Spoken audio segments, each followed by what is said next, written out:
ഒരു സുപ്രഭാതത്തിലൻ സ്ഥാനം തട്ടിമാറ്റി കൈകാലിട്ടടിച്ചവൾ പുഞ്ചിരിച്ചു.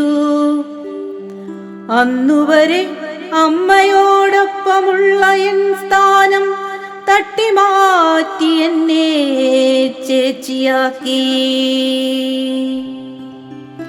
കുഞ്ഞുടുപ്പും സമ്മാനങ്ങളുമായി വന്നവരെല്ലാം പറഞ്ഞു, ചേച്ചി പെണ്ണിനേക്കാൾ സുന്ദരിയാണീ കൊച്ചുകള്ളി. കുഞ്ഞുടുപ്പും സമ്മാനങ്ങളുമായി വന്നവരെല്ലാം പറഞ്ഞു, ചേച്ചി പെണ്ണിനേക്കാൾ സുന്ദരിയാണീ കൊച്ചുകള്ളി.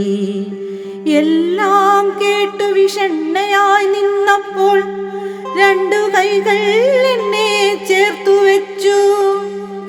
അമ്മയെപ്പോലെ വാത്സല്യനിധിയാമെന്റെ ചിറ്റ പാറുപ്പയ്യന്റെ പാലെനിക്കു ചിറ്റയേകിയപ്പോൾ അമ്മ അവൾക്കേകി തന്റെ ജീവാമൃതം.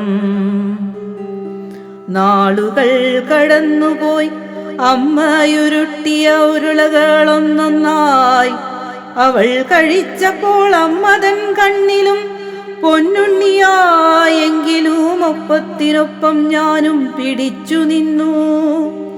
നാളുകൾ കടന്നുപോയി അമ്മയുരുട്ടിയ ഉരുളകളൊന്നൊന്നായി അവൾ കഴിച്ചപ്പോൾ അമ്മതൻ കണ്ണിലും പൊന്നുണ്ണിയായെങ്കിലും ഒപ്പത്തിനൊപ്പം ഞാനും പിടിച്ചു നിന്നു.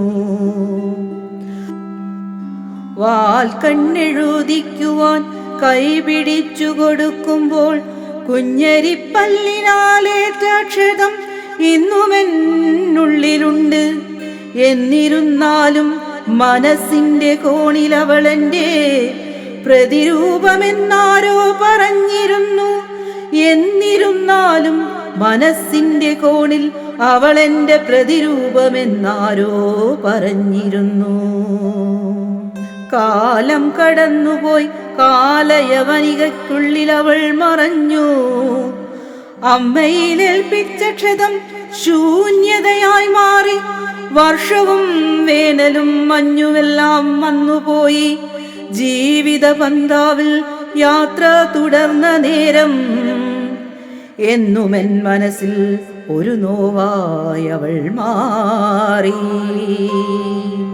കാലം കഴിയുമ്പോൾ വീര്യമേറും വീഞ്ഞുപോലെ അവളുടെ പുഞ്ചയിൽ കൊഞ്ചലുകൾ. കാലം കഴിയുമ്പോൾ വീര്യമേറും വീഞ്ഞുപോലെ അവളുടെ പുഞ്ചിരി കൊഞ്ചലുകൾ. ഓർമ്മയിൽ ഇന്നും ബാലികയായി പുസ്തകത്താളിലെ മയിൽപ്പീലിയായി എന്നോർമ്മച്ചെപ്പിലൊരു നൊമ്പരമായി ആകാശയവനികയിലൊരു പൊൻതാരകമായി അവൾ മാറി.